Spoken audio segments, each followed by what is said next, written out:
বন্ধুরা কেমন আছেন সবাই? আশা করি সবাই ভালো আছেন।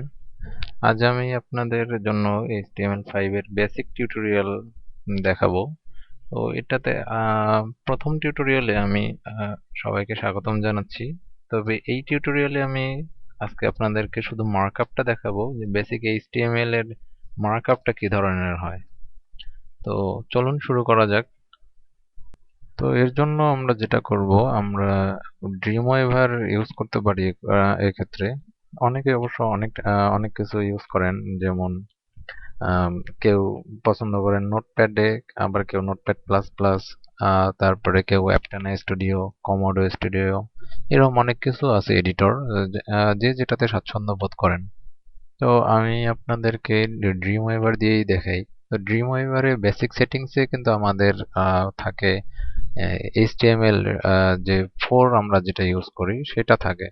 তো সেটা XHTML সহ দেওয়া থাকে। তো এটাকে আমরা একটু সেটিংস চেঞ্জ করে নেব। তো ফাইল থেকে আমরা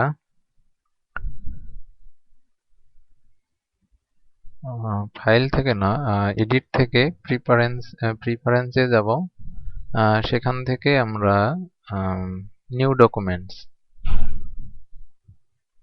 নিউ ডকুমেন্টসে ক্লিক করে এখানে ডিফল্ট ডকুমেন্ট টাইপ যেটা আছে এটা আমরা চেঞ্জ করে দেব। আমাদের হয়তোবা আগে ছিল XHTML1 ট্রানজিশনাল, তো আমরা এটাকে চেঞ্জ করে HTML5 এ নিব। আর যা আছে তা ঠিকই রাখবো। এবার ওকে করি। এখন যদি আমরা HTML কে ওপেন করি, সেক্ষেত্রে দেখা যাবে যে আমাদের HTML5 এর ডক টাইপ নিয়ে নিয়েছে। না হলে কিন্তু আমাদের এটা অন্য রকম দেখাতো, যে আমরা যদি যাই হোক, এটা দেখাতে হবে না, আপনারা আগে এমনিতেই বুঝতে পারবেন পার্থক্যটা। যাই হোক, এটা হচ্ছে HTML এর ডক টাইপ, যে শুধু ডক টাইপ HTML। আর বেসিক মার্কআপ HTML আর হেড, এগুলো আমরা আগেও ইউজ করছি স্ল্যাশ HTML দিয়ে। এখানে আরেকটা জিনিস আমরা যুক্ত করতে পারি HTML এর সাথে, সেটা হচ্ছে ল্যাঙ্গুয়েজ, যেটা ইএন। তে আমরা ইংলিশে যেহেতু ইয়া করব, সে কারণে ইএন দিচ্ছি। তো এটা এখন সেভ করি। আমি ডেস্কটপেই সেভ করতেছি HTML5 দিয়ে। এখানে আমরা যে কোনো নাম যদি দেই, ইন্ডেক্স ডট, কিছু লিখতে হবে না, সেভ দিলেই হয়ে যাবে। আর এখানে আরেকটা জিনিস দেখুন যে মেটার ভিতরে আমরা ক্যারেক্টার সেটটা শুধু লিখতেছি, যে UTF-8 যেটা। তো আমরা এই এই এতটুকু শুধু আমরা লিখবো, আর আগে কিন্তু আরো অনেক কিছু লিখতে হইতো। তো যাই হোক, ড্রিমওয়েভারের সুবিধা সেটা ছিল যে অটোমেটিক সেগুলা নিয়ে নিত, এগুলা আর এক্সট্রা করে লিখতে হইতো না। টাইটেলে এখানে টাইটেল আগের মতোই, হেডও হেড, তারপরে বডি, এগুলো আগের মতোই। জাস্ট যে চেঞ্জটুকু আছে, আমরা আগে ইউজ করতাম ডিভ ডিভ দিয়ে আমরা করতাম, তার আগে আমরা করতাম টেবিল দিয়ে। তো এইগুলো না এখন বাদ হয়ে গেছে। টেবিলকে উঠিয়ে দিয়ে তারপরে ডিভে নিয়ে আসা হয়েছে সবকিছুকে। তারপরে আমরা ডিভ দিয়ে আর কি খুব বেশি কন্ট্রোল করতে পারতাম যে কোনো জিনিসকে। আর এখন সেই ডিভটাকে চেঞ্জ করে আবার HTML5 এ নিয়ে আসা হয়েছে, যে সেই আমরা যে ডিভে যে আইডি বা ক্লাস ইউজ করতাম, যেমন হেডার, ফুটার, কন্টেন্ট এরিয়া, মেইন এরিয়া, এরকম যে ইয়া যে সেকশন গুলো আমরা ইউজ করতাম, সেটা এখন HTML5 এ ডিরেক্টলি তাদের ট্যাগ হিসেবে দিয়ে দিয়েছে। তো এর ক্ষেত্রে আরেকটু আমাদের কাজটা সহজ হয়ে গেছে। তো আমরা যদি কোনো একটা ওয়েবসাইটকে দেখি, যেমন বিডি নিউজ 24 যদি আমরা দেখি,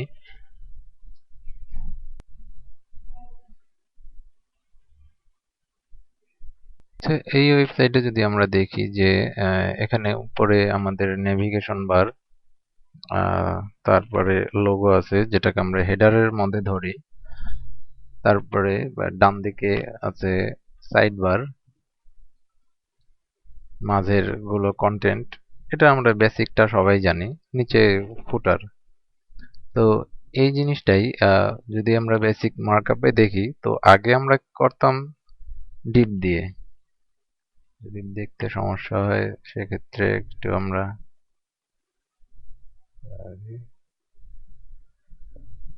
তো আগে আমরা লিখতাম ডিপ ক্লাস দিয়ে হেডার লিখতাম,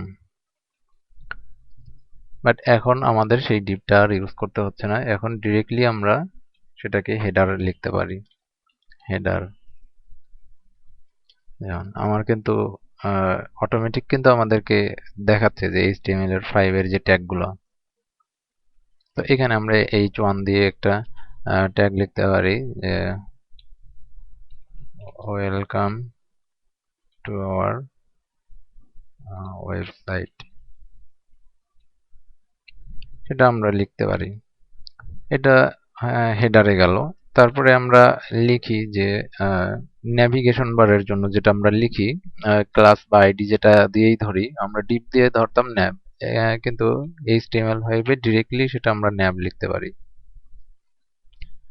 তারপরে হচ্ছে এর ভিতরে আমরা ULLI ইউজ করতে পারি। এলআই এখানে home,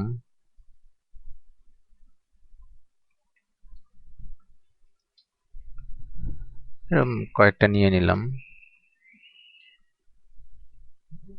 sorry, about, contact us. তারপরে আমরা যে মেইন কন্টেন্টটাকে লিখি সেটা HTML5 এ হচ্ছে সেকশন এরিয়ার ভিতরে। তো এর ভিতরে আমরা যাই লিখব তাই আমাদের ইয়াতে মেইন বডিতে দেখাবে, যেটা কন্টেন্টে আমরা লিখি।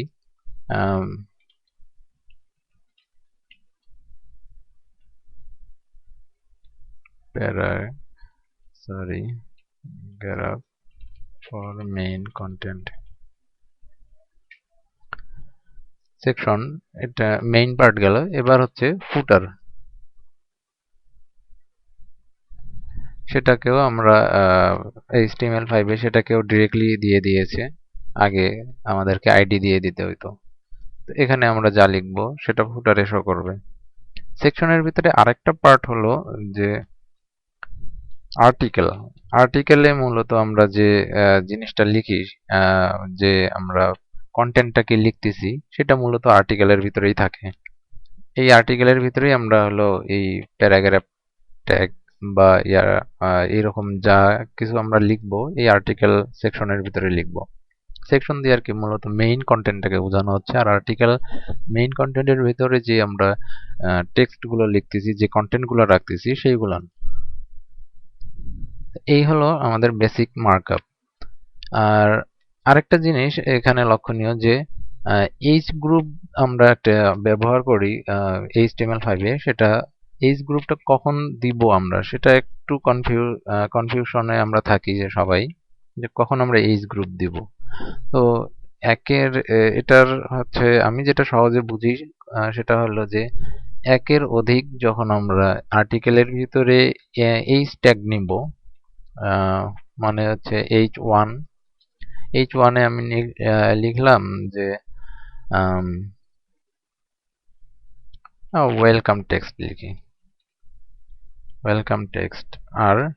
আর H2 তে আমরা লিখলাম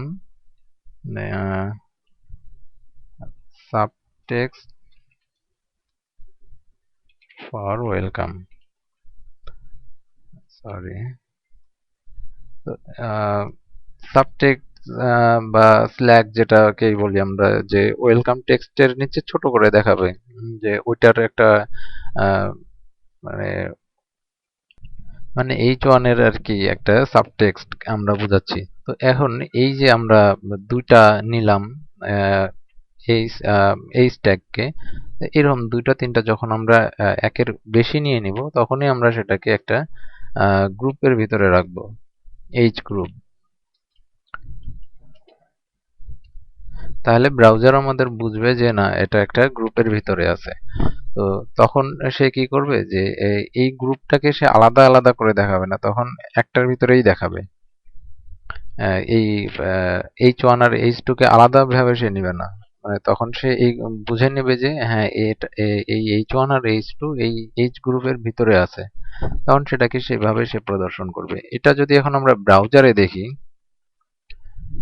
তাহলে কি হয়, চলুন একবার দেখে আসি। ডেস্কটপে আছে HTML5,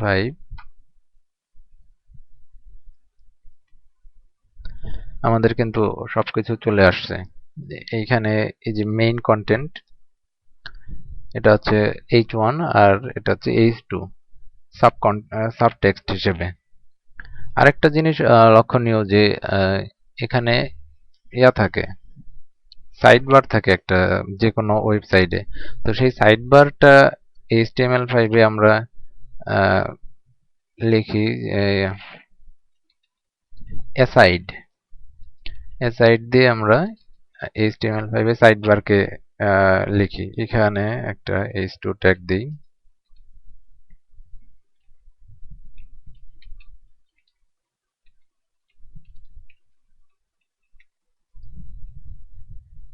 এটা এই অ্যাসাইড ইউজ করলে তখন ব্রাউজার কখনোই সেটাকে মেইন কন্টেন্টের সাথে মিক্স আপ করবে না।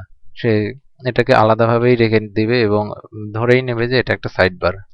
যখন আমরা স্টাইল করব সিএসএস দিয়ে, তখন দেখবো আমরা এটা এর ব্যবহারটা, মানে এই যে অটোমেটিক সাইড বারে চলে যাচ্ছে, তখন এটা আমরা দেখবো স্টাইল করলে। এখন দেখা যাক, সরি মাইনাস করতে হবে। এখন আমরা যদি এটাকে রিফ্রেশ করি, this section is for side bar, এটা এখানে আসছে। এখন যেহেতু আমাদের এটা কোনো স্টাইল করা নাই, সে কারণেই আমাদের কিন্তু এক পাশেই দেখাচ্ছে সবকিছু। তো এই ছিল আজকের মতো টিউটোরিয়ালের মেইন বিষয়, মানে বেসিক থিম যেটা, বেসিক ট্যাগ গুলো যেটা HTML5 এর, সেটা। এরপরে আস্তে আস্তে আমরা আরো অনেক কিছু জানবো।